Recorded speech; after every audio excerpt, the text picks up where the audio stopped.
इस्रोकडून आज एकूण 8 उपग्रहांचं प्रक्षेपण केलं जाणार आहे, ज्याची सुरुवात झालेली आहे। श्रीहरिकोटा या ठिकाणाहून हे नॅनो उपग्रह सोडले जाणार आहेत आणि त्याचीच आपण थेट दृश्य न्यूज 18 लोकमतच्या माध्यमातून पाहतो आहोत। इस्रो आज एकूण 8 नॅनो उपग्रह आणि ओशन सॅट 3 हे प्रक्षेपित करतंय आणि तो क्षण अखेर जवळ आलेला आहे, ज्यावेळेला नॅनो उपग्रह आणि ओशन सॅट 3 प्रक्षेपित होत आहेत। काउंटडाऊनला सुरुवात झालेली आहे। 10 9 8 7 6 5 4 3 2 1 0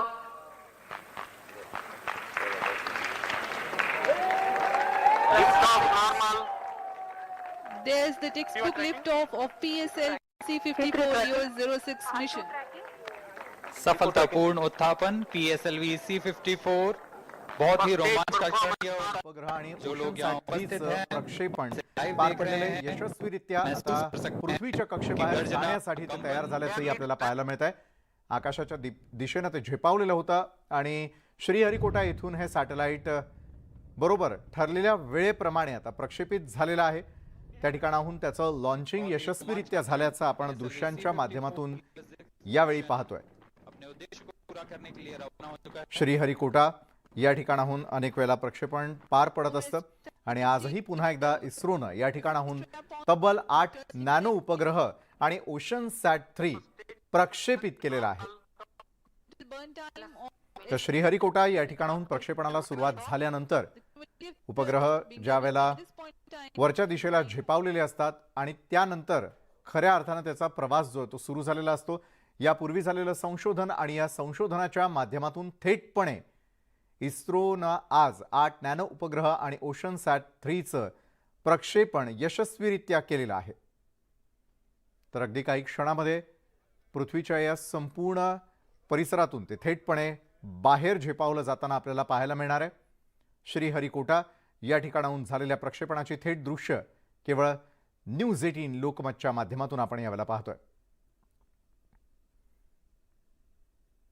तर या पुढचा प्रवास त्याचा नेमका कसा असेल या संदर्भातलं कॅल्क्युलेशन देखील केलं गेलेलं असतं आणि गणिती माध्यमातून केल्यानंतर त्याच पद्धतीने त्याचं प्रक्षेपण होतंय की नाही या संदर्भातला ग्राफही अनेक वेळा तपासला जात असतो आणि ही संपूर्ण प्रक्रिया यावेळेला पार पडलेली आहे श्रीहरिकोटा या ठिकाणाहून आणि ज्याचे आपण थेट साक्षीदार झालेलो आहोत।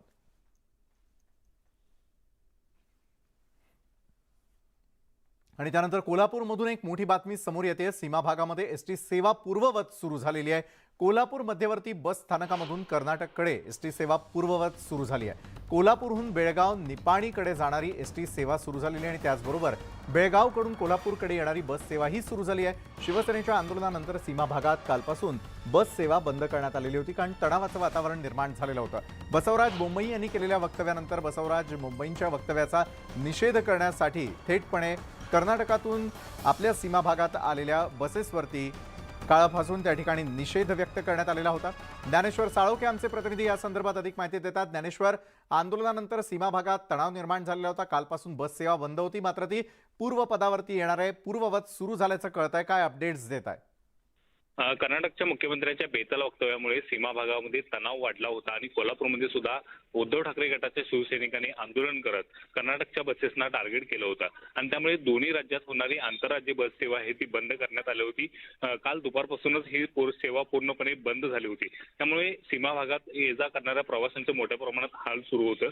मात्र आता काही क्षणापासूनच ही बस सेवा आहे ती पूर्ववत झालेली आहे। दोन्ही बाजूनी सुद्धा ही बस सेवा सुरू झालेली आहे, त्यामुळे निपाणी बेळगाव या परिसरामध्ये जाणाऱ्या प्रवाशांची चांगली सोय झालेली आहे। खरं तर सीमा भागामध्ये वारंवार अशा पद्धतीचा तणाव निर्माण होता आणि त्यानंतर बस सेवा हे प्रमुख टार्गेट आहे ते आपल्याला पाहायला मिळते। मात्र आता ही कालपासून बस सेवा सुरू होती, त्यामुळे अनेक प्रवाशांना ताटकळत बस स्टँडवरती राहावं लागलं होतं। मात्र आता बस सेवा ही पूर्ववत झालेली आहे आणि दोन्ही बाजूनी ही बस सेवा सुरू झाल्यामुळे प्रवाशांची सोय आहे ती झालेली आहे आणि सीमा भागातला तणाव सुद्धा आता काहीसा या निमित्ताने निवळल्याचंच आपल्याला पाहायला मिळते। बरोबर आहे ज्ञानेश्वर, मात्र त्या ठिकाणी असलेली बस सेवा जी ती पूर्ववत होऊन सगळं काही सुरळीत होण्यासाठी आणखी काही काळ त्या ठिकाणी वाट पाहावी लागणार आहे का? दुसरीकडे प्रवाशांमध्ये तर कुठलं दहशतीचं किंवा घाबरल्याचं त्या ठिकाणी दिसून येत नाही ना वातावरण?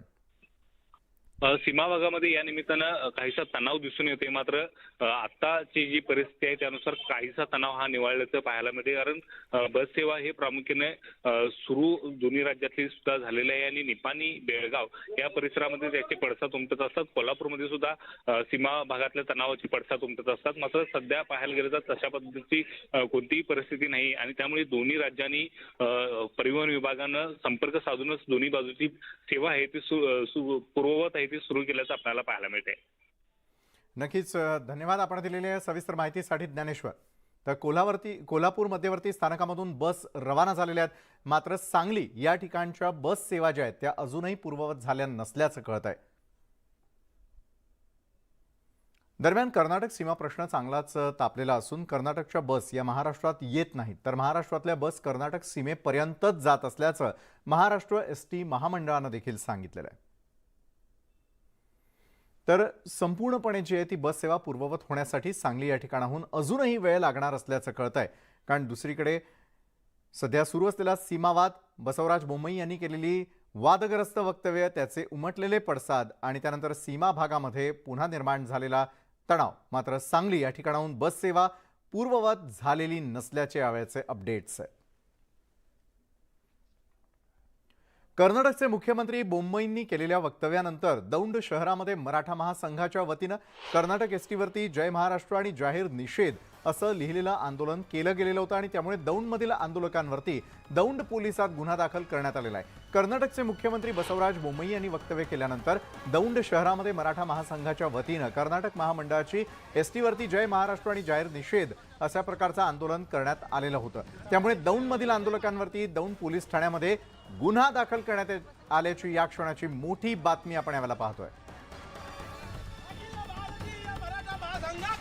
सुमित सोनावणे आमचे प्रतिनिधी या संदर्भात अधिक माहिती देत आहेत. कर्नाटकच्या एसटीवरती जय महाराष्ट्र लिहून निषेध व्यक्त करण्यात आलेला होता. मात्र मराठा महासंघाकडून ज्यावेळेला निषेध नोंदवण्यात आलेला होता त्यानंतर आंदोलकांवरती गुन्हे दाखल करण्यात आल्याचं कळतंय. सुमित, काय माहिती आहे?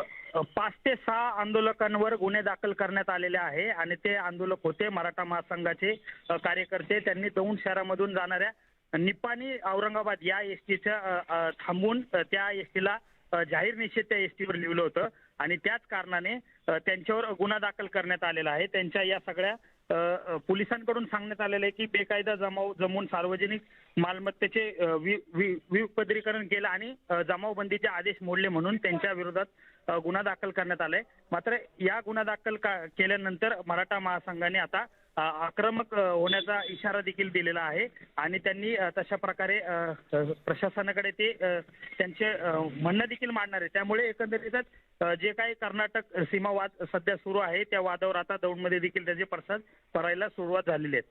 नक्कीच. मात्र कार्यकर्त्यांवरती गुन्हा दाखल झाल्यानंतर मराठा महासंघ पुढच्या काळामध्ये काय करणार आहे? जसं तुम्ही मगाशी म्हणालात की कर्नाटक सरकारही याविषयी जे ते चांगलंच आक्रमक झाल्याचं बोललं जात आहे. सुमित, कर्नाटक सरकार आक्रमक झाल्यानंतरच वरिष्ठ स्तरावरून सूत्र हल्ले आणि त्याच्यानंतर या सगळ्या कार्यकर्त्यांवर मराठा ज्या कार्यकर्त्यांवर आहे त्यांच्यावर गुन्हे दाखल करण्यात आले. त्यामुळे आता मराठा संघ देखील आक्रमक होऊन आता ते देखील या सगळ्या प्रशासनाच्या विरोधात आंदोलन करणार आहेत का असं हे देखील पाहणं महत्त्वाचं ठरणार आहे. धन्यवाद दिलेल्या सविस्तर माहितीसाठी. कर्नाटकच्या एसटीवरती जय महाराष्ट्र लिहिण्यात आलेलं होतं आणि जाहीर निषेध व्यक्त करत असताना जे कार्यकर्ते समोर आलेले होते त्यांच्यावरती आता मराठा महासंघाच्या कार्यकर्त्यांवरती गुन्हा दाखल करण्यात आलेला आहे. बाळासाहेबांची शिवसेना पक्षाचे आमदार आणि खासदार कुटुंबासह मुख्यमंत्री एकनाथ शिंदे हे थोड्याच वेळामध्ये गुवाहाटीमध्ये दाखल होत आहेत. आज ते गुवाहाटीच्या प्रसिद्ध कामाख्या देवीचं दर्शन घेणार आहेत. गुवाहाटी विमानतळावरती आसाम राज्य राजशिष्टाचार विभागाकडून महाराष्ट्राचे मुख्यमंत्री एकनाथ शिंदे यांच्या स्वागताची जय्यत तयारी करण्यात आलेली आहे. पंतप्रधान आणि राष्ट्रपतींसाठी जशी VVIP रेड कार्पेट तयारी असते तशीच जय्यत तयारी आसाम राज्य सरकारकडून करण्यात आली आहे. मुख्यमंत्री एकनाथ शिंदे यांच्या स्वागतासाठी गुवाहाटी विमानतळापासून रेड कार्पेट अंथरण्यात आलेलं आहे. विमानतळाबाहेरच मुख्यमंत्री एकनाथ शिंदे यांचं जंगी स्वागत आसाम राज्य सरकारकडून करण्यात येणार आहे. तर विमानतळ ते रेडिसन ब्लू हॉटेल आणि मा कामाख्या देवी मंदिर तसंच पुन्हा रेडिसन ब्लू हॉटेल पर्यंतच्या प्रवासात मुख्यमंत्री एकनाथ शिंदे यांच्या ताफ्यापुढे आसाम पोलिसांच्या मोटर बाईक पोलिसांचा ताफा देखील असेल. तसंच आसाम पोलिसांच्या 3 पायलट कारसह तब्बल 20 पोलिसांच्या सुरक्षा कार तसंच 2 अँब्युलन्स सुरक्षा व्यवस्थेत सामील असणार आहेत.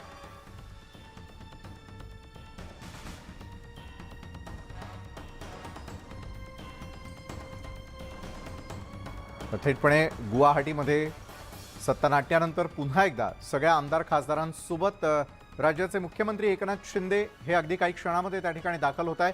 मात्र त्यांच्या स्वागताची आणि पूर्ण बडदास्त राखण्यासाठी तिथल्या सरकारनं देखील जय्यत तयारी करून ठेवलेली आहे.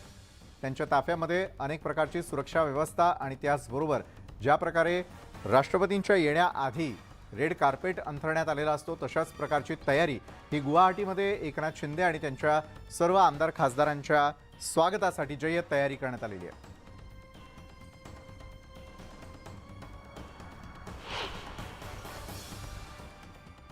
दर्शन कामाख्या मातेचं दर्शन घ्यायला श्रद्धेने सगळे लोक तिकडे जात आहेत. आणि एक त्याच्यात काय कुणाला काही वाटण्याची काही मला वाटत नाही का आवश्यकता. आमची श्रद्धा आहे आणि भक्तिभावाने सगळ्या लोकांची इच्छा आहे की जायचंय परत आणि चाललो परत. राज्यातल्या बळीराजाला चांगले दिवस येऊ द्या, राज्यातल्या जनतेला सुखी होऊ द्या, या राज्यावरची अरिष्ट संकट दूर होऊ द्या. आणखी एक गट आपल्याला येऊन मिळणार आहे काय कुठला गट? नवीन एक कुठला गट येणार आहे का तिकडे? नाही, काल ते दलित पॅन्थर आम्हाला भेटले तिकडे कोल्हापूरमध्ये.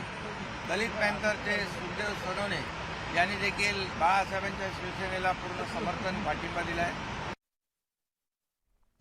थेट आपण आता गुवाहाटीला जाणार आहोत ज्या ठिकाणी संपूर्ण जय्यत तयारी करण्यात आलेली आहे आणि त्या ठिकाणी आपले प्रतिनिधी उदय जाधव आणि विशाल पाटील दोन्ही आपले प्रतिनिधी सर्व घडामोडींवरती लक्ष ठेवणे. सगळ्यात आधी न्यूज 18 लोकमत हे गुवाहाटीवरती पोहोचलेलं गुवाहाटीमध्ये दाखल झालेलं आहे आणि उदय जाधव या संदर्भातली माहिती देत आहे. रेडिसन हॉटेल बाहेरून आपण यापूर्वीच त्या ठिकाणचा संपूर्ण आढावा घेतलेला होता उदय. मात्र आत्ताच्या क्षणाला अगदी कुठल्याही क्षणी त्या ठिकाणी मुख्यमंत्री आणि त्यांच्यासोबत असलेले आमदार खासदार हे गुवाहाटीमध्ये दाखल होणार आहे. मात्र जय्यत तयारी तिथल्या सरकारकडून देखील त्यांच्या स्वागताची करण्यात आलेली आहे. त्या संदर्भात काय आपल्याकडे अपडेट्स आहे? राज्य सरकारने तर राजशिष्टाचाराप्रमाणे मुख्यमंत्री एकनाथ शिंदे आणि त्यांचे जे सहकारी आमदार असतील खासदार असतील यांच्या स्वागताची जय्यत तयारी केलेलीच आहे. त्याचबरोबर जे स्थानिक नागरिक आहेत त्यांनी देखील मुख्यमंत्री एकनाथ शिंदे यांच्या स्वागताची जय्यत तयारी केलेली आहे. आपल्यासोबत गुवाहाटी येथील जे स्थानिक व्यापारी आहेत त्यांच्या संघटनेचे काही प्रतिनिधी इथे आलेत. आपण इथे पाहू शकतो पुष्पगुच्छ घेऊन हे सर्वजण गुवाहाटी विमानतळाच्या बाहेर आलेले आहेत. जे थोड्याच वेळानंतर मुख्यमंत्री एकनाथ शिंदे हे विमानतळाच्या बाहेर येतील तेव्हा ते त्यांचं पुष्पगुच्छ देऊन स्वागत करणार. आपण त्यांच्याशी बोलणार आहोत. पहिले अपना नाम बताओ और आप कहाँ से आए हो और क्या मुख्यमंत्री एकनाथ शिंदे जी का आप किस तरह से स्वागत करने वाले हो? मेरा नाम नितिन जैन है, मैं गुवाहाटी से ही हूँ और हम एकनाथ शिंदे जी का यहाँ पे स्वागत करने के लिए आए हैं. वो जब पहली बार मुख्यमंत्री बनने से पहले वो गुवाहाटी में कुछ दिन थे और उन्होंने माँ कामाख्या का आशीर्वाद लिया और उनके बाद उनको सीएम का शपथ ग्रहण किया. आज वो वापस से हमारे माँ कामाख्या का आशीर्वाद लेने वापस अपनी पूरी टीम के साथ यहाँ आ रहे हैं और इसलिए हमें बहुत खुशी है. हम आसाम के तरफ से इसलिए उनका स्वागत के लिए यहाँ पे हैं और आशा करते हैं कि वो बहुत आगे हर साल वैसे मुख्यमंत्री मतलब हर चुनाव में वो बनते जाए, इसलिए हम उनके स्वागत के लिए आए हैं. इतरही काही वरिष्ठ व्यापारी मंडळी आले आहेत त्यामुळे त्यांच्याशी बोलूया. आप किस तरह से स्वागत करना चाहते हैं? मैं पवन शर्मा डब्ल्यू प्रतीक्षा हॉस्पिटल की तरफ से आया हूँ. शिंदे जी की जर्नी यहीं से शुरू हुई थी तो वो हमारे लिए काफ़ी खास हैं, इसलिए हम उनका स्वागत करने आए हैं. आप क्या कहेंगे? बस शिंदे जी का स्वागत करने के लिए आए हैं और ये हमारे लिए गर्व का विषय है कि वो यहाँ पे पूर्वोत्तर की धरा पे और माँ कामाख्या का आशीर्वाद लेने के लिए आए हैं. तो हम चाहते हैं कि उनको आशीर्वाद मिले और आगे उनकी सफलता बढ़ती रहे और उनका इसीलिए हम लोग स्वागत करने के लिए आए हैं. मुख्यमंत्री एकनाथ शिंदे यांच्या स्वागतासाठी स्थानिक गुवाहाटीमधले जे व्यापारी आहेत ते इथे मोठ्या संख्येने आलेले आहेत. त्याचबरोबर स्थानिक नागरिक देखील इथे आले. काही वेळापूर्वी काही स्थानिक नागरिकांनी इथे मुख्यमंत्री एकनाथ शिंदे यांच्या स्वागतासाठी घोषणाबाजी देखील मोठ्या प्रमाणात येईल. त्यांचे होर्डिंग देखील इथे मोठ्या प्रमाणात घेऊन आलेले आहेत. त्याचबरोबर राज्य सरकार जे आसामचं त्यांनी देखील राजशिष्टाचारानुसार मुख्यमंत्री एकनाथ शिंदे यांना राज्याचे प्रमुख अतिथी म्हणून हा दर्जा दिलेला आहे. त्यामुळे जोरदार तयारी जी आहे त्यांनी देखील केलेली आहे. आपण त्या बाजूला पाहू शकतो. त्यांच्यासाठी एक जय्यत तयारी जी आहे ती करण्यात आलेली आहे आणि आपण पोलिसांचा मोठ्या प्रमाणात इथे सुरक्षा बंदोबस्त जो आहे तो आपल्याला इथे पाहायला मिळतोय. मुख्यमंत्री एकनाथ शिंदे हे याच A1 या गेटमधून बाहेर पडणार आहेत आणि ते थेट त्या रेड कार्पेटमधून त्यांच्या कारमध्ये बसतील. तत्पूर्वी ते प्रसारमाध्यमांशी देखील बोलणार आहेत आणि पुढे आपल्याला दूरवर जे आमदार आणि खासदार येणार आहेत त्यांचे कुटुंबीय येणार आहेत त्यांना बसण्यासाठी इथे विशेष बसची व्यवस्था देखील करण्यात आलेली आहे. एक चोख पोलीस बंदोबस्त आणि त्याचबरोबर स्वागताची जय्यत तयारी आसामकडनं हे मुख्यमंत्री एकनाथ शिंदे यांच्यासाठी इथे करण्यात आलेली आहे. नक्कीच उदय, मी आपल्याकडे पुन्हा एकदा येणारच आहे. तत्पूर्वी गुवाहाटी या ठिकाणाहूनच आपले प्रतिनिधी विशाल पाटील देखील आपल्या सोबत जोडले गेलेत.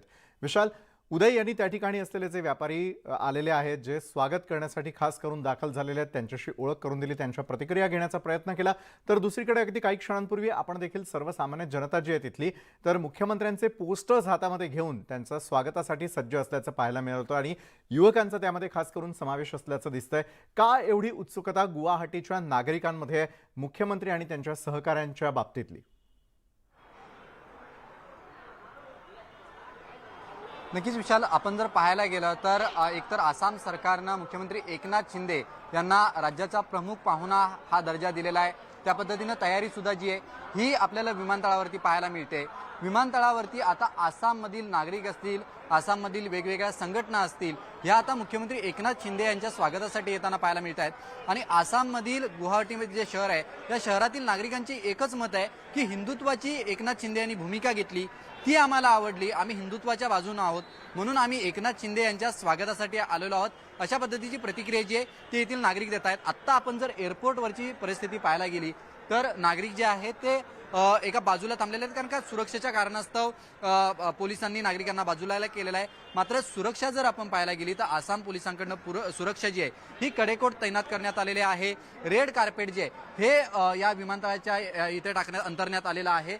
आणि एका बाजूला जर आपण पाहायला गेलं तर मुख्यमंत्री एकनाथ शिंदे ज्यावेळेला येतील त्यावेळेला ते या ठिकाणी माध्यमांशी बोलणार आहेत, कारण का त्यांना आसाम राज्यानं राजशिष्टाचारानुसार राज्याचे प्रमुख पाहुणे म्हणून आमंत्रित केलेलं आहे. त्यामुळे तशाच पद्धतीचा त्यांचा प्रोटोकॉल जो आहे हा पाळला जाणार आहे. याच ठिकाणी मुख्यमंत्री एकनाथ शिंदे आल्यानंतर माध्यमांशी बोलतील. आणि त्याच्या बाजूलाच जर आपण पाहायला गेलं तर जे मुख्यमंत्री एकनाथ शिंदे यांच्यासोबत आमदार आहेत, खासदार आहेत, त्यांची व्यवस्था जी आहे ती या बसमध्ये करण्यात आलेली आहे. अशा पद्धतीच्या 5 ते 6 बस विमानतळाच्या बाजूला असलेल्या आपल्याला पाहायला मिळत आहेत. मोठ्या प्रमाणात पोलीस तैनात करण्यात आले आहेत. आपण एका बाजूला जर पाहायला गेलं तर अशा पद्धतीच्या पायलट कार ज्या आहेत त्या सुद्धा तैनात करण्यात आलेल्या आहेत. सुरक्षेच्या बाबतीत आसाम पोलिसांकडनं चोख व्यवस्था जी आहे ती करण्यात आलेली आहे. आणि जर आपण दृश्यांमध्ये पाहायला गेलं तर आपल्याला एक अंदाज येऊ शकतो की कशा पद्धतीची तयारी जी आहे ही आसाम सरकारकडनं करण्यात आलेली आहे. त्यामुळे थोड्याच वेळात मुख्यमंत्री एकनाथ शिंदे गुवाहाटी विमानतळावरती पोहोचतील आणि त्यानंतर त्यांचा राजशिष्टाचारानुसार सन्मान जो आहे हा आसाम सरकारकडनं करण्यात येणार आहे. विशाल, नक्कीच राजशिष्टाचाराप्रमाणे त्यांचा सन्मान त्या ठिकाणी केला जाणार आहे. धन्यवाद विशाल आपण दिलेल्या आणि धन्यवाद उदय आपण दिलेल्या या सविस्तर माहितीसाठी. तर एकंदरीतच मुख्यमंत्री एकनाथ शिंदेंच्या स्वागतासाठी विमानतळाबाहेर गर्दी करण्यात आलेली आहे. तरुण एकनाथ शिंदेंच्या फोटोंचे फलक झळकावत घोषणाबाजी करतानाही दिसत आहेत. मुख्यमंत्र्यांच्या स्वागतासाठी आसाम सरकारनेही जोरदार तयारी केलेली आहे. सगळ्यांनी जरा हात का दाखवा. शिंदे यांच्या स्वागतासाठी गुवाहाटी येथील काही तरुण जे आहेत हे विमानतळावरती आलेले आहेत आणि त्यांच्या नावानं घोषणाबाजी करताना हे तरुण आपल्याला पाहायला मिळत आहेत. मुख्यमंत्री एकनाथ शिंदे आज कामाख्या देवीचं दर्शन घेणार आहेत. मात्र आसाममधील नागरिकच आता एकनाथ शिंदे यांच्या स्वागतासाठी आलेले आहेत. आपण या तरुण मित्रांशी बोलणार आहोत. आप क्यों आए हो? आपको क्या मुख्यमंत्री एकनाथ शिंदे के बारे में जानकारी है? देखिए, मुख्यमंत्री मैं बार बार बोल रहा हूँ, केवल ये मुख्यमंत्री नहीं है, जो भी हो, जो हिंदुत्व के लिए खड़ा होगा हम उनके लिए खड़ा होंगे और बड़े प्रेम से बोलते हैं जय श्री राम. मतलब उन्होंने जो महाराष्ट्र में किया वो सही था? सही था, बिल्कुल सही था, करना चाहिए. आप जय महाराष्ट्र की घोषणा दे रहे हो, आपको क्या जानकारी है मुख्यमंत्री एकनाथ शिंदे जी के बारे में? अभी तो फिलहाल यही जानते कि वो हिंदुत्व के लिए लड़ रहे हैं, सो हमारा वही है. हमारा स्लोगन ही है कि हिंदुत्व की जो हमारे हिंदुत्व की धर्म के लिए लड़ रहे हैं हम उनके साथ हैं, साथ रहेंगे सर. आपको खुशी है क्योंकि आसाम सरकार ने उनको स्टेट गेस्ट भी कहा है अभी? जी, क्यों नहीं खुशी होंगी, बहुत खुशी होगी. जिसकी हेमंत बिस्वा शर्मा है वो भी उसी तरह से है. हमारे कामाख्या मंदिर में आ रहे हैं हम लोग सारे, यहाँ पे उनके वेलकम के लिए खड़े हैं. यहाँ पे हमें बहुत अच्छा लग रहा है कि महाराष्ट्र से कामाख्या मंदिर के दर्शन करने के लिए आ रहे हैं. हमें बहुत खुशी हो रही है. नक्कीच मुख्यमंत्री एकनाथ शिंदे या ठिकाणी आल्यामुळे आम्हाला खूप आनंद आहे, अशा पद्धतीची भावना जी आहे ती या आसाममधील तरुणांची आहे. आणि हिंदुत्वाची भूमिका घेतल्यामुळे आम्ही त्यांच्या सोबत आहोत, अशा पद्धतीचं मत सुद्धा जे आहे ते या तरुणांनी मांडलेलं आहे. व्हिडिओ राजेश सह विशाल पाटील, न्यूज 18 लोकमत, गुवाहाटी. तर मुख्यमंत्री एकनाथ शिंदेंसह बाळासाहेबांची शिवसेना पक्षाचे आमदार खासदार गुवाहाटीसाठी रवाना झाले आहेत. मात्र यावेळी मंत्री गुलाबराव पाटील, मंत्री तानाजी सावंत, मंत्री शंभूराजे देसाई आणि मंत्री अब्दुल सत्तार हे या दौऱ्यामध्ये नसल्याची माहिती आहे. आणि त्याचबरोबर अनिल बाबर आणि संजय गायकवाड हे आमदारही गैरहजर असल्याचं कळत आहे. या मंत्री आणि आमदारांच्या गैरहजेरीवरून आता चर्चा देखील सुरू झाल्या आहेत. आणि याबाबत प्रश्न विचारला असता प्रत्येक जण आपल्या सवडीनं येत असतो असं मंत्री दीपक केसरकरांनी म्हटलंय.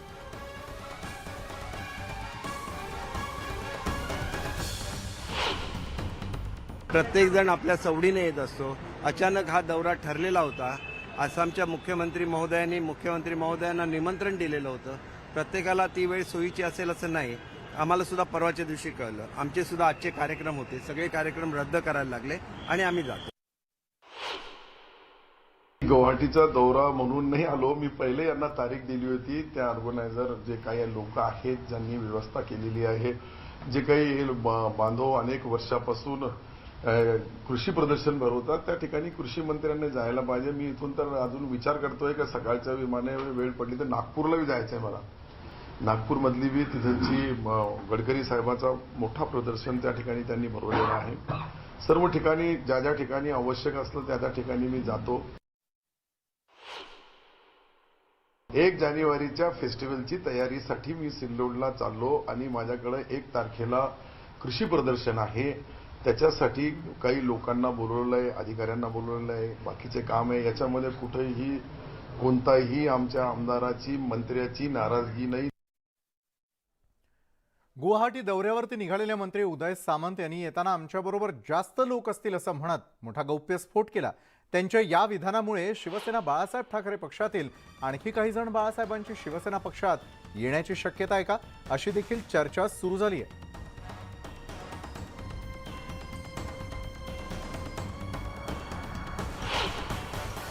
गुवाहाटीला कशासाठी जातो आपल्या सगळ्यांना माहिती आहे. कारण ज्यावेळी आम्ही गुवाहाटीला होतो त्यावेळी त्या मंदिरामध्ये जाऊन आम्ही सगळ्यांनी दर्शन घेतलेलं होतं.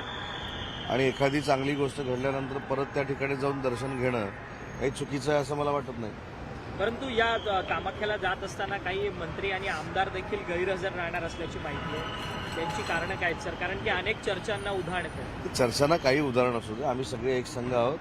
येताना कदाचित आमच्याबरोबर जास्त लोक देखील असतात. नाही, आता तिथे गेल्यानंतर आमच्याबरोबर जादा लोक किती येत आहेत ते बघायला चाललो. तर मुख्यमंत्री एकनाथ शिंदेंसह आमदार आणि खासदार गुवाहाटी दौऱ्यावरती आहेत. मात्र केवळ बाळासाहेबांची शिवसेना पक्षाचेच आमदार खासदार शिंदेंसोबत नाही आहेत, तर भाजपचे नेतेही एकनाथ शिंदेंसोबत गुवाहाटीसाठी रवाना झाले आहेत. आमदार रवींद्र चव्हाण आणि नेते मोहित कंबोज गुवाहाटीसाठी एकाच विमानातून रवाना झालेत.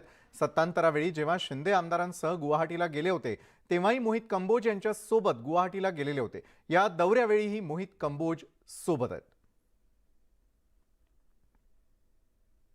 सिर्फ दर्शन के लिए जा रहे हैं. हमारे मुख्यमंत्री जी ने जो एक मन्नत मांगी थी कि सरकार स्टेबल होने के बाद सबको दर्शन करने के लिए लेके जाएंगे, और आज मेरा ऐसा मानना है कि सरकार स्टेबल मजबूत हो चुकी है और वो सबको दर्शन माँ कामाख्या देवी का आशीर्वाद के लिए सभी आमदार और खासदार और जुड़े हुए जो साथ में लोग थे उनको लेके जा रहे. हम सब दर्शन के लिए साथ में जा रहे हैं. ना इसमें कोई रणनीति है ना कोई राजनीति है. ये एक हमारे मुख्यमंत्री जी का बड़कपन है. तर गुवाहाटीसाठी रवाना होत असताना केवळ बाळासाहेबांची शिवसेना या गटाचेच नेते नव्हे, तर त्यांच्या सोबतीला यावेळेला पुन्हा एकदा भाजपचे देखील नेते गेल्याचं आपल्याला पाहायला मिळत आहे. रवींद्र चव्हाण आणि मोहित कंबोज हे देखील त्यांच्याच सोबतीनं गुवाहाटीला रवाना झाले आहेत. आणि या क्षणाची सर्वात मोठी बातमी, मुख्यमंत्री एकनाथ शिंदे यांचं विमान गुवाहाटी विमानतळावरती 1:07 दाखल होणार आहे. तर यावेळेला प्रत्यक्षणाची बातमी आम्ही आपल्यापर्यंत पोहोचवतोय आणि गुवाहाटीमध्ये पोहोचण्याचा वेळही आता निश्चित झालेला आहे मुख्यमंत्र्यांचा. मुख्यमंत्री मुंबईहून निघाल्यानंतर गुवाहाटी विमानतळावरती 1:07 दाखल होणार आहे.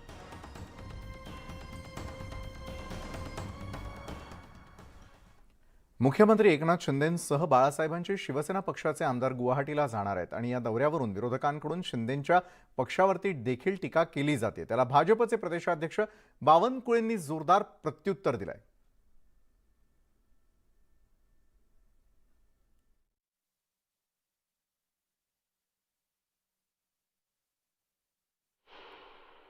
आमच्यातले सगळेच आमदार इथनं जात आहेत. आदरणीय चिमणा पण आज गेलेले आहेत. किशोरप्पा संध्याकाळी जाणार आहेत. फक्त मला जाता येणार नाही, कारण की निवडणूक असल्यामुळे मी माननीय मुख्यमंत्री महोदयांना विनंती केलेली आहे की ज्या दिवशी आम्ही येऊ त्या दिवशी 27 रात्र असेल, म्हणजे 28ला आम्हाला इकडे यावं लागेल आणि 28ला माघारी आहे. एक तरी प्रतिनिधी आपल्यामधला राहावा अशी त्यांना विनंती केलेली आहे. पण तरीसुद्धा निश्चितपणाने आमचे बाकीचे आमदार जाणार आहेत. काय विषय असणार आहे यावेळेला जाण्यासाठी? दर्शन घ्यायचं आहे. 40 रेडे जात आहेत आमचे. काही ठिकाणी कसं आपण बकरं कापतो, काही ठिकाणी कोंबडं कापतो, तसं तिथं रेडा कापतात म्हणतात. मी काही रेड्याचा बळी देतात. मग कशाचा कुणाचा बळी द्यायला चाललेत माहिती नाही, परंतु जर दर्शनाच्या कामाला चालले असले तर आपण एकमेकाला शुभेच्छा देत असतो. खरं तर आमदारांना रेडे म्हटलं आणि 5-5 लक्ष लोकांनी निवडून दिलेले आमदार, 20-20 लक्ष लोकांनी निवडून दिलेले खासदार, त्यांना रेडे बनायचं आणि या पद्धतीने त्यांना चुकीची वागणूक द्यायची. असा जर प्रेस कॉन्फरन्स होत असतील आणि तुम्ही जर ते दाखवत असाल, खरं तर आमदार वगैरे न या पद्धतीने बोलणार. आणि काय चूक केली त्यांनी? राष्ट्रवादीच्या पालकमंत्र्यांनी 3 आमदाराला डांबून ठेवलं होतं. तर न्यूज 18 लोकमतची टीम गुवाहाटीत दाखल झालेली आहे. मुख्यमंत्री गुवाहाटीमध्ये कामाख्या देवीचं दर्शन घेणार आहेत. तर गुवाहाटीतल्या कामाख्या देवीच्या मंदिरातून थेटपणे आढावा घेतलेला आमचे प्रतिनिधी विशाल पाटील यांनी.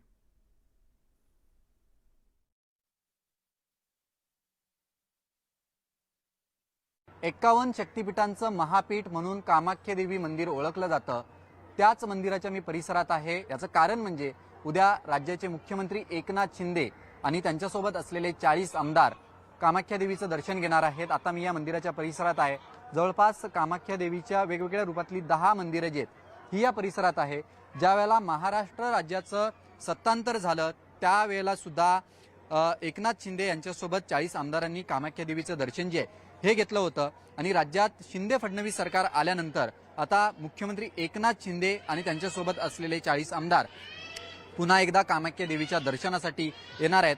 खरं तर कामाख्या देवीच्या दर्शनासाठी देशभरातनं लोक जे आहेत हे वेगळ्या श्रद्धेनं येतात. आपण या ठिकाणी आल्यानंतर आपल्या मनात जी इच्छा आहे ती या देवीला सांगितल्यानंतर पूर्ण होते अशी भावना ठेवून अनेक लोक जे आहेत हे या कामाख्या देवीच्या दर्शनासाठी येत असतात. खरं तर कामाख्या देवीची एक आख्यायिका आहे, ती म्हणजे माता सतीनं आपला देह सोडला तेव्हा भगवान विष्णूनं सती मातेशी असलेली भगवान शिवाची आसक्ती दूर करण्यासाठी आपल्या चक्रानं सतीच्या शरीराचे 51 भाग केले आणि 51 शक्तिपीठांचं महापीठ म्हणून या मंदिराची ओळख आहे. आणि उद्या राज्याचे मुख्यमंत्री एकनाथ शिंदे हे त्यांच्यासोबत असलेल्या 40 आमदारांना घेऊन कामाख्या मातेच्या दर्शनासाठी जे हे उद्या येणार आहेत आणि कामाख्या देवीचं दर्शन मुख्यमंत्र्यांसह 40 आमदार उद्या घेणार आहेत. Journalist राजेशसह Vishal Patil, news 18 Lokmat, Guwahati. आपल्या महाराष्ट्र राज्याचे मुख्यमंत्री माननीय श्री एकनाथजी शिंदे साहेब यांनी काहीतरी आपली एक इच्छा प्रकट केली असेल, ती देवीने 100% पूर्ण केली असेल. त्याच पद्धतीने ह्या गोष्टी आम्ही ऐकून होतो. हे जागृत देवस्थान आहे. आम्ही 2 दिवसापूर्वी या ठिकाणी आलेलो आहे. काही आमच्या ज्या मनातल्या इच्छा आहे, काही गोष्टी आहेत किंवा आपले मनोभावे सेवा करायची या ठिकाणी आम्ही त्यासाठी आलेलो आहे. पहिल्यांदाच आलोय आम्ही पण आता, पण ऐकून किंवा या ठिकाणी आल्यानंतर मनोकामना पूर्ण होतेच म्हणून त्या दृष्टीने आम्ही आलेलो आहे. मैं लगभग पिछले 3-4 सालों से कई बार आया हूँ और मैंने जो यहाँ मनोकामना मांगा था वो पूर्ण हुआ और उसी के लिए मैं इधर दोबारा दर्शन के लिए माँ कामाख्या के पास आया था. तो 40 आदमी यहाँ पे असम में था, वो आने के बाद माँ को 2 दिन कंटिन्यू वो दर्शन किया. यहाँ से दर्शन करके जाने के बाद तुरंत वो चीफ मिनिस्टर माँ ने उसको प्रदान किया है. अभी देश को जो उनका राज्य है उनको अच्छे से चलाना पड़ेगा. माँ जब उसको दिया है हर आदमी को देखने पड़ेगा, गरीब हो धनी हो सबको देखने पड़ेगा, तभी माँ आज ज्यादा आशीर्वाद करेगा. तर गुवाहाटी या ठिकाणी घडणाऱ्या सर्व घडामोडींवरती न्यूज 18 लोकमतची नजर अशाच प्रकारे असणार आहे. त्यासोबतच आज दिवसभर कुठले मुद्दे असतील महाराष्ट्राचे जाणून घेणार आहोत छोट्याशा ब्रेक नंतर.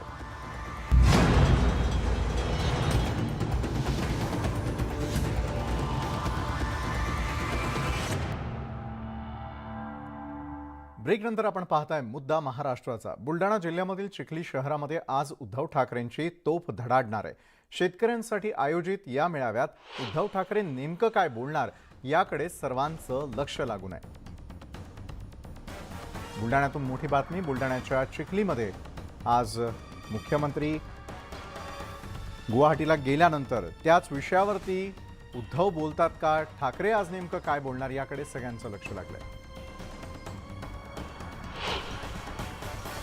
राष्ट्रमाता जिजाऊ यांच्या भूमीमध्ये आजची सभा आहे आणि त्या भूमीमध्ये फक्त निष्ठा आणि इमान याचंच बीज रोवलं गेलं आहे. तिथे बेईमानांना अजिबात लोक थारा देणार नाहीत. मग विदर्भ असेल किंवा मराठवाडा असेल, अशा भूमीमध्ये राष्ट्रमाता जिजाऊच्या ही विराट सभा आज होते. सर्व नेत्यांनी बाहेर जायला पाहिजे, लोकांच्या भावना जाणून घ्यायला पाहिजे आणि खरं म्हणजे त्यांनी त्याचा सर्व पश्चाताप होत असेल त्यांना का आपल्याकडून इतके 40 आमदार, 10 अपक्ष आमदार आणि 13 खासदार काऊन फुटले, त्याचं मूल्यमापन करणं आणि त्याच्या पद्धतीने पूर्ण एक एक बारीकाईंची काय चुकलं त्याचा अभ्यास करायला चालले असेल मला असं वाटतंय. पण हेच काम पहिले झालं असता तर इतकी वाईट परिस्थिती आली नसती. वाटतं हे अब्दुल सत्तार उद्धवजी ठाकरे साहेबांची सभा व्हावी म्हणून 4 वेळेस त्यांच्यासमोर लोटांगण घालत होते, नाही तर माझा पराभव होईल अशा प्रकारचं वक्तव्य करत होते. होईल ना होईल त्याच्यात मी जात नाही, परंतु उद्धवजी ठाकरे साहेबांची सभा मिळावी म्हणून मला असं वाटतं. मला आजही तो प्रसंग आठवतो की मोठ्या मुश्किलीनं उद्धवजींचा दौरा बदलून सिल्लोडला सभा घेतली होती आणि तेच आज नमक हरामपणा करून उद्धवजी ठाकरे साहेबांविषयी बोलतात. मला वाटतं याच्यापेक्षा जास्त काही या विषयात बोलता नाही येणार. तर उद्धव ठाकरेंची तोफ आज चिखलीमध्ये धडाडणार आहे. उद्धव ठाकरे हे त्या ठिकाणी जाऊन शेतकऱ्यांसाठीच्या मेळाव्यामध्ये बोलणारच आहेत. त्याचबरोबर उद्धव ठाकरे आज नेमकं कुठल्या महत्त्वाच्या विषयांवरती बोलतात याकडे देखील सगळ्यांच्या नजरा लागून आहेत. बुलढाण्याच्या चिखलीमध्ये उद्धव ठाकरेंची आजची सभा आणि त्या ठिकाणी ठाकरेंची तोफ धडाडणार का हे देखील स्पष्ट होईलच. एका बाजूला गुवाहाटीला मुख्यमंत्री आणि त्यांच्यासोबत असलेले त्यांचे आमदार आणि खासदार हे रवाना झालेले, तर दुसरीकडे मात्र उद्धव ठाकरे हे आज चिखलीमध्ये जाहीर सभा घेतील. तर बुलढाण्याच्या चिखलीमधल्या जाहीर सभेमधून आज उद्धव नेमकं काय बोलतात, कुठल्या मुद्द्यांना हात घालतात हे देखील स्पष्ट होईलच. तर शेतकऱ्यांसाठी खरं तर या मेळाव्याचं आयोजन करण्यात आलेलं होतं. शेतकऱ्यांच्या मेळाव्यामध्ये मात्र राजकीय गोष्टींचा उहापोह ते करताना दिसतील का हे देखील कळेलच. सिद्धार्थ गोदाम आमचे प्रतिनिधी या संदर्भात अधिक माहिती देत आहेत. सिद्धार्थ, आज खरं तर ठाकरेंची तोफ धडाडणार का? उद्धव ठाकरेंची चिखलीमध्ये होणारी जी जाहीर सभा आहे कुठपर्यंत आलेली तयारी आणि कशा प्रकारे या तयारीनंतर त्या आजच्या सभेमध्ये महत्त्वाच्या मुद्द्यांवरती बोलताना दिसतील? निश्चितपणे उद्धव ठाकरेंच्या या सभेकडे संबंध राज्याचं लक्ष लागलेलं आहे. मी सभास्थळी आहे, आपण बघतोय तयारीला सुरुवात झालेली आहे आणि पोस्टरवरून तर आपण एक स्पष्टपणे सांगू शकतो की उद्धव ठाकरे हे शेतकऱ्यांच्या विषयी फार मोठा हल्ला या ठिकाणी राजकीय करू शकतात. कारण पोस्टरवर त्यांनी कर्जमुक्तीचं प्रमुख चित्र त्या ठिकाणी लावलेलं आहे. दुसरीकडे विकेल तेच पिकेल अशा दोन्ही बाजूनी हे पोस्टर लावल्यामुळं शेतकऱ्यांचा संवाद सभा जरी असली तरी शेतकऱ्यांच्या बद्दलचं फार मोठं या ठिकाणी योजना असतील किंवा कर्जमाफीचा विषय असेल किंवा पीक विम्याचा विषय असेल, हे राज्यामध्ये यामुळे शेतकरी थोडा अडचणीत आलेले. त्यामुळं नेमकं याच विषयावर उद्धव ठाकरे आज बोलण्याची 100% शक्यता आहे. मात्र काही वेळापूर्वीच मी अंबादास दानवे यांना सुद्धा बोललो. त्यांनी सांगितलेलं की शेतकऱ्यांच्या बद्दलच्या समस्यांबद्दल तर उद्धव ठाकरे बोलतीलच बोलतील, मात्र या ठिकाणी जे काही घडामोडी सुरू आहेत महाराष्ट्रामध्ये त्या घडामोडींवर सुद्धा ते फार मोठ्या प्रमाणात राजकीय वक्तव्य करण्याची शक्यता या ठिकाणी आहे. मी या ठिकाणी विशेष करून एक पोस्टर दाखवण्याचा प्रयत्न करतो. हे उद्धव ठाकरे यांना एक संबोधन या ठिकाणी सभास्थळी पोस्टर लागलेले आहेत. मी देव नाही पाहिला पण देव माणूस पाहिला अशा पद्धतीचे वक्तव्य स्लोगन्स लावून उद्धव ठाकरे यांच्या सभास्थळी पोस्टर लावण्यात आलेले आहेत. एक वेगळी चिखलीची सभा असू शकते आणि ज्या पद्धतीनं अंबादास दानवे यांनी एक सूचक वक्तव्य केलेलं आहे की चिखलीची सभा ही जी आहे ही पहिली सभा असणार आहे प्रांतवार, आणि यानंतर मराठवाडा असेल, कोकण असेल आणि इतर ठिकाणी उत्तर पश्चिम महाराष्ट्र असेल, या ठिकाणी फार मोठ्या सभाचं आयोजन जे आहे, उद्धव ठाकरेंच्या सभेचं आयोजन या ठिकाणी करण्यात आलेलं आहे. आणि ज्या पद्धतीनं उद्धव ठाकरे असतील किंवा उद्धव ठाकरे समर्थनकार शिंदे असतील, शिंदे गट असेल किंवा भाजपने राजकीय हल्ले केले, त्याला उत्तर सुद्धा या ठिकाणी उद्धव ठाकरे जोरदार देतील असं आपण अंदाज बांधू शकतो. बरोबर आहे.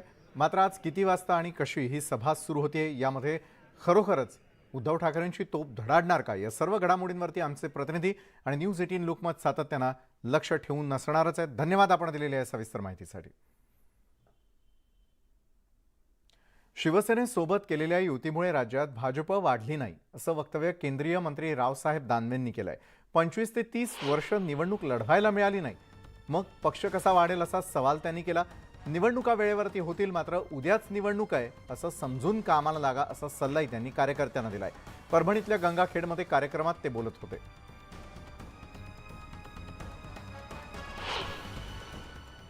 पार्टी वाढत नाही असं बोर्डीकर साहेब म्हणते. वाढल कशी? 25-30 वर्ष आमच्या बापाला लढायला भेटलं नाही. ना झेडपी मेंबर, ना पंचायत समिती मेंबर, ना आमदारकी, ना खासदारकी. पार्टी वाढन कशी? आणि आता तुम्ही अपेक्षा व्यक्त करता की 4ही जागा आम्ही जिंकून आणू, तुम्ही फक्त आम्हाला जागा द्या. आणि जागा द्यावं काय? आता कोणी संगच नाही आपल्याला, आपण एकटेच येत ना. आता जागा द्यायचं राहिलं काय? तयारीला लागा, तयारीला लागा. उद्धवजी ठाकरे साहेबांनी याविषयी अतिशय सुस्पष्ट भूमिका मांडली की आमची 25 वर्ष सडली. कारण ज्या वेळेस शिवसेना भाजप एकत्र होते, आज भारतीय जनता पार्टीची स्थिती काय होती या महाराष्ट्रात, याचा विचार त्यांनी केला पाहिजे. कारण उद्धवजी ठाकरे साहेबांनी या विचार आधीच उत्तर दिलेलं आहे की 25 वर्ष युतीत आमची सडली. आणि आता बातमी आहे श्रद्धा वालकर हत्या प्रकरणासंदर्भातली. श्रद्धा हत्येप्रकरणी धागेदोरे हाती लागलेले आहेत. श्रद्धाच्या हाडांची DNA चाचणी यशस्वी झालेली आहे. वडिलांच्या रक्ताशी तिचा DNA जुळलेला आहे. फॉरेन्सिक चाचणीत खून झाल्याचं आता उघड झालेलं आहे. आफताबनंच खून केल्याचं चाचणीत उघड झालेलं आहे. करवतीनं मृतदेह कापल्याचं देखील आता समोर आलेलं आहे. श्रद्धा वालकर हत्या प्रकरणासंदर्भातली या क्षणाची सर्वात मोठी बातमी आपण पाहतोय आणि अधिक माहिती देत आहेत आमचे दिल्लीचे प्रतिनिधी प्रशांत लीला रामदास. प्रशांत, श्रद्धा वालकर हत्या प्रकरणामध्ये रोज नवीन उलगडा होताना दिसतोय. आता DNA चाचणी देखील यशस्वी झालेली आहे आणि खून अखेर आफताबनं केल्याचं देखील स्पष्ट झालेलं आहे. कशा प्रकारे हा संपूर्ण तपास केला जाताना दिसतोय? खास करून मुंबईतील श्रद्धा वालकर तरुणीच्या हत्येप्रकरणी दिल्ली पोलिसांना आतापर्यंत सर्वात मोठं यश मिळालं आहे. आतापर्यंत वेगवेगळ्या स्तरावरती चौकशी झालेली आहे, वेगवेगळ्या स्तरावरती तपासणी झाली आहे. अनेक ठिकाणी जंगलामध्ये तपासणी झाली, त्यानंतर तलावात तपासणी झाली. तिथून काही धागेदोरे मिळते का, त्याच्या रूम मधून जे आफताबची रूम होती त्या रूम मध्ये देखील प्रयत्न करण्यात आला की तिथून कुठले धागेदोरे मिळतात का किंवा कुठल्या प्रकारचे पुरावे मिळतात का. या सगळ्या पार्श्वभूमीवर एक अत्यंत महत्वाची माहिती दिल्ली पोलिसांची सूत्रांनी दिली आहे की श्रद्धाचे वडील मदन विलास वालकर याच्याशी DNA जुळलेला आहे. यानंतर आता दिल्ली पोलिसांच्या तपासाला आणखी वेग येईल आणि कायदे तज्ञाच्या विश्वास जर ठेवला जावा तर दिल्ली पोलिसांना परिस्थितीनं पुराच्या आधारे सहज सिद्ध करता येणार आहे की आफताब हाच खरा खुनी आहे. ज्या प्रकारचे पुरावे मिळालेले आहे, सगळ्यात मोठा पुरावा हा DNAचं DNA चाचणी जी आहे ती श्रद्धा वालकर आणि वडिलांसोबत जुळलेली आहे. त्यामुळे आता हे सिद्ध होतं की जवळपास आफताबने की श्रद्धाची हत्या केली आहे. आता अजून काही परिस्थितीजन्य पुरावे मिळतात का हेही पाहणं अतिशय महत्त्वाचं ठरणार आहे. बरोबर आहे. मात्र ज्यावेळेला हत्या करण्यात आली आणि संपूर्ण शरीराची विल्हेवाट लावण्यात आलेली होती, पुरावे नष्ट करण्यासाठी काही गोष्टी वापरण्यात आलेल्या होत्या, हत्यारांसंदर्भातही एक मोठा खुलासा झालाय की करवतीचा वापर करण्यात आलेला आहे. त्याविषयी काय सांगाल? महत्वाचं म्हणजे या संदर्भात जर बघितलं आपण तर आफताबच्या घरातून 5 हत्यार हस्तगत करण्यात आलेले आहे आणि ज्या पद्धतीनं त्यांनी माहिती दिली त्या माहितीच्या आधारावरती FSL असो किंवा DNA चाचणी करणारे डॉक्टर असो, या सगळ्यांच्या माध्यमातून जी माहिती मिळाली त्यामध्ये करवती यासारख्या शस्त्राचा वापर करण्यात आल्याचा ही परिस्थितीजन्य पुरावा आहे. त्यामुळे या संदर्भात जे 5 हत्यारं हस्तगत करण्यात आलेली आहेत त्याच्या खोलीतून त्याचा काही आधार मिळतो का यासाठी दिल्ली पोलीस तपास करत आहे. धन्यवाद आपण दिलेल्या सविस्तर माहितीसाठी. तर मुद्दा महाराष्ट्राचा मध्ये वेळ झाली. आणखी एका छोट्याशा ब्रेकची आम्ही लगेच परततोय.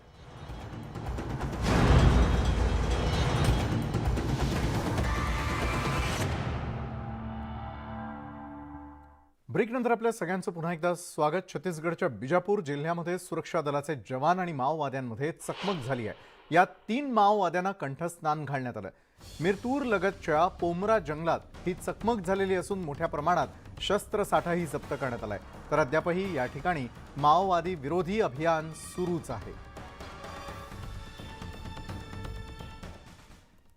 त्यानंतर धक्कादायक बातमी येते नाशिकमधून. नाशिकमध्ये गुन्हेगारांकडून भर रस्त्यात कोयत्याचा नंगा नाच पाहायला मिळालाय. हल्लेखोरांनी वडापाव विक्रेत्यावरती कोयत्यानं हल्ला केलाय. नाशिक रोड इथल्या शाहू पथ इथे हा कोयत्यानं हल्ला करण्यात आला. ही संपूर्ण घटना तिथल्या सीसीटीव्ही कॅमेऱ्यामध्ये कैद झाली आहे. विशाल गोसावी या वडापाव विक्रेत्यावरती अज्ञातांनी हा हल्ला केलाय. खुन्नस न का बघतो अशी विचारणा करत त्याला मारहाण करण्यात आली. तेजस गोसावी वडापाव गाडीवरती मिळून न आल्यानं त्याचे दाजी विशाल गोसावी यांनाच मारहाण केली गेली. तेजस गोसावी मिळाला नाही म्हणून नंतर त्याच्या घरी जाऊन त्या ठिकाणी दगडफेक केली गेली.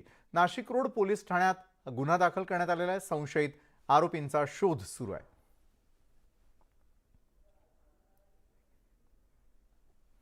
आणि आता वेळ झालेली आणखी एका छोट्याशा ब्रेकची.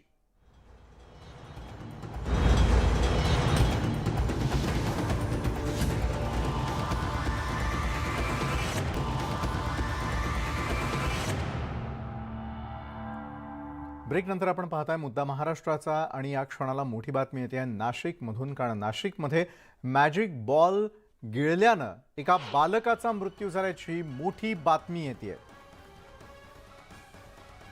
तर लहानग्यांकडे लक्ष देणं किती आवश्यक आहे हे सांगणारीच ही बातमी म्हणायला हरकत नाही. कारण नाशिकमध्ये एक दुर्दैवी घटना घडलेली आहे. त्या ठिकाणी मॅजिक बॉल गिळल्यानं एका बालकाचा मृत्यू झालेला आहे. नाशिकमधून येणारी आजची ही धक्कादायक बातमी. चिमुड्यांची खरं तर जबाबदारी ही अनेकांवर असते आणि त्याच ठिकाणी जर निष्काळजीपणा झाला तर काय होऊ शकतं. कारण 18 महिन्यांच्या बाळाचा मृत्यू झालेला आहे. 18 महिन्यांच्या या बाळानं मॅजिक बॉल गिळल्यानं त्याचा थेटपणे मृत्यूशी सामना झालेला आहे. तर या होत्या महत्त्वाच्या घडामोडी ज्या आतापर्यंत घडलेल्या आहेत आणि ठरणार आहेत मुद्दा महाराष्ट्राचा. तर मुद्दा महाराष्ट्राचा मध्ये वेळ झाली इथंच थांबण्याची. ताज्या घडामोडींसाठी पाहायला विसरू नका न्यूज 18 लोकमत.